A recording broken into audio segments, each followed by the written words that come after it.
to the CBMW podcast. My name is Jonathan Swan. I am the executive editor of Icon, a journal for biblical anthropology. I'm joined with the president of CBMW, Denny Burk, and the executive director, Colin Smothers. It is good to see you guys today. How are you doing?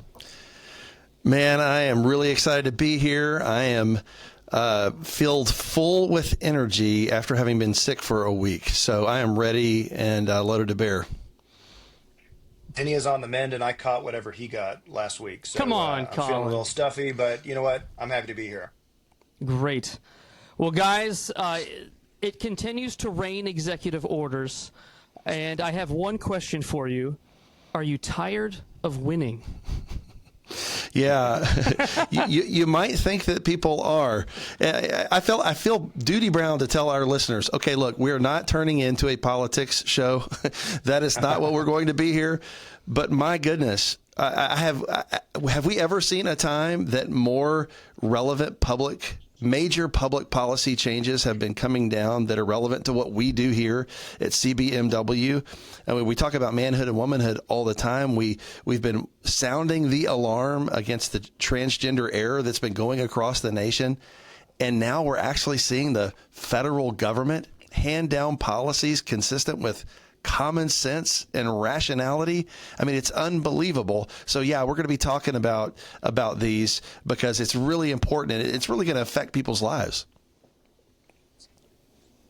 Absolutely. Well, we're used to talking about it, at least in recent memory, in a more negative manner, right? We're having to respond to the degradation of human nature and truth. And so it is an encouragement to be able to talk about some positive things happening. So last week we talked about an executive order that defined gender and sexuality in biblical terms, in terms that are consistent with natural law. So we have an executive order on gender ideology. We're seeing DEI executive orders throughout the federal government, military. We've seen an executive order just this week banning transgender individuals from the military, speaking about that. And then the one I want to begin with is an executive order from just 2 days ago titled Protecting Children from Chemical and Surgical Mutilation. So it begins by just giving a summary of what has been happening these last few years. It says this: across the country today, medical professionals are maiming and sterilizing a growing number of impressionable children under the radical and false claim that adults can change a child's sex through a series of irreversible medical interventions. It calls it a dangerous trend and says, importantly, I think, it will be a stain on our nation's history, and it must end. It continues just describing the cost of individuals who have undergone these treatments and references even the medical costs, the ongoing fight that they'll have with their own bodies. And so the policy stated in one short paragraph is this: it is the policy of the United States that it will not fund, sponsor, promote, assist, or support the so-called transitions in quotes, by the way, of a child from one sex to another, and it will rigorously enforce all laws that prohibit or limit these destructive and life-altering procedures. You guys have read this order. Give our audience your general thoughts, and maybe share, how should Christians think about what's happening here? You know, something that's going on with this executive order that we need to see is the connection between this one and the one we talked about last week, which defined sex as biologically based, that is formed at the beginning of conception, the beginning of a person's life. And so that foundation, that there are two sexes, two genders, male and female, and only two, and this is biologically based, that forms a foundation for being able to roll back these extremely harmful policies and procedures that we have seen perpetrated not only across the American population, but against our most vulnerable, against the children of our nation. And what's ironic about this order is the thing that progressive activists said was not happening in this country, the surgical and the chemical mutilation of minors. They would continue to say this is not happening, it's only happening with consenting adults. That very thing is now outlawed according to this executive order, and now they have to defend the thing that they said was not happening. Yeah, it's really an enormous change. And, you know, for a lot of listeners, there's no way that they haven't seen what's been going on in this country. And it's quantifiable. People have been studying what's been happening amongst children who are expressing some sort of non-binary feelings or transgender feelings. When I first started talking about this over 10 years ago, and I've been traveling around the country talking about this, writing about these things for a long time. But when I first started talking about this issue was mainly something that was a fraction. It affected a fraction of a percent of children that would express gender confusion. And that fraction of a percent was mainly boys. And if you just let those they had studies that were out. I remember one that was published in the Wall Street Journal back in 2012, where a doctor wrote about a study, and all the studies that say, 80 to 90% of these children, if you just let them go through puberty, their gender confused feelings resolve without any kind of intervention at all. Well, fast forward, 10, 15 years, and look where we are now. This is not just a fraction of a percent, and it mainly being boys. It's now, there's been like a 4,000% increase in adolescent girls identifying as non-binary or transgender, and the prescribed medical intervention that they are, giving these children is to stop their puberty or to pause their puberty. The very thing that was resolving the issue for all of these children years ago. And so it's been a huge mess. And it's interesting because the executive order uses moral terms. And it talks about the fact that the science behind these interventions that they've been doing on children is, quote, junk science. It says that in the EO. I thought that was a very science. Trumpian term there. Not ideologically driven science. It's junk science. Well, it is because it's driven by an ideology. In other words, they're not measuring what's best for children based on what makes their body whole and function according to its design. They're measuring it according to some sort of subjective psychological impression about what a person feels about their body. And so what happens when you do that? When you've got mentally challenged people who are, feeling at odds with their own body, and then you base medical interventions on their feelings, on how they feel about themselves. Well, it just so happens that sometimes you can have feelings that are self-destructive and that would admit certain things, certain interventions on your body that's not good for your body. And so that's why you end up with, 17-year-old girls with double mastectomies, having healthy organs removed out of, because it's supposedly medically prescribed or medically advised, when really what they're doing is just destroying healthy body parts. Yeah, Denny, I think you're hitting on something really important. So much of the reaction to these executive orders that touch on issues of gender and sexuality, the response is that these are mean-spirited and harsh. But what you're describing in reality is no, when we're being truthful, when we're seeing what's actually happening, these are actually compassionate and loving policies. Well, not only have they, sorry about that, Denny, not only have they not measured beneficial outcomes on these procedures, they have studies, long-term studies that demonstrate the exact opposite. What is happening with these interventions is harming children, which is one of the reasons why, across the sea, over in the UK, the Tavistock Clinic has stopped these things, completely stopped these interventions, because they have begun to see the long-term effects, and they are not beneficial. They are harmful.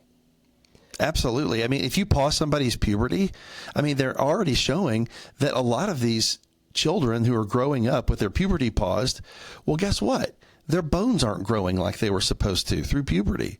And guess what? If you're a woman, there are all these women now who are in their 20s who are on puberty blockers when they were in their teens, and they have the bone structure of an 80-year-old. They're having osteoporosis, which means as a 20-year-old, if they trip and fall, they might break their hip.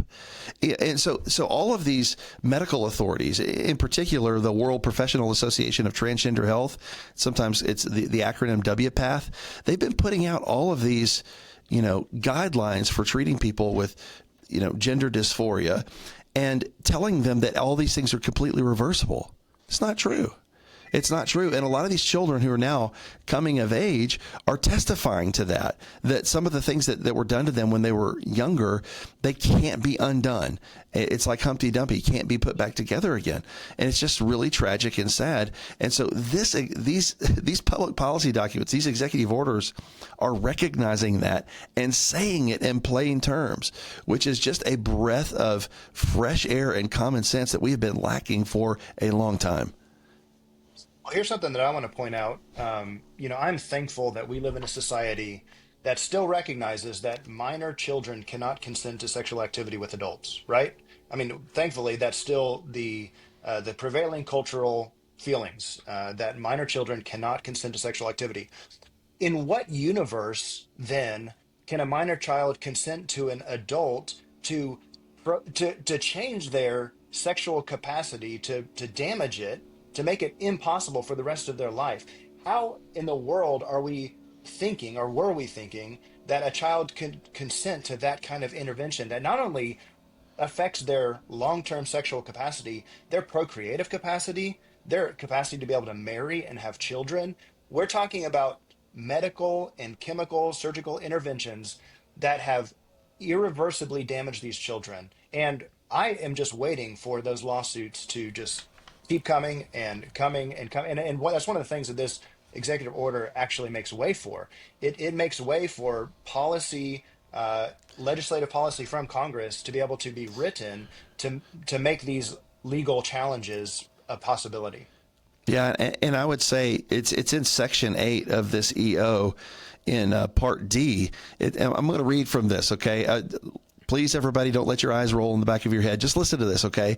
Because it says, in consultation with Congress, the work to draft, propose, and promote legislation to enact a private right of action for children and parents of children whose healthy body parts have been damaged by medical professionals practicing chemical and surgical mutilation, which should include a lengthy statute of limitations. You know what that means?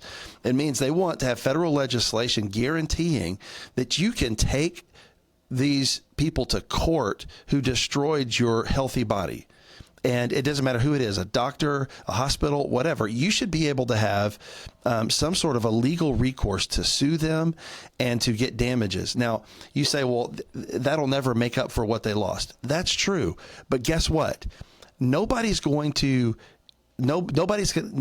get anybody's attention in the medical field until it starts to hurt them financially.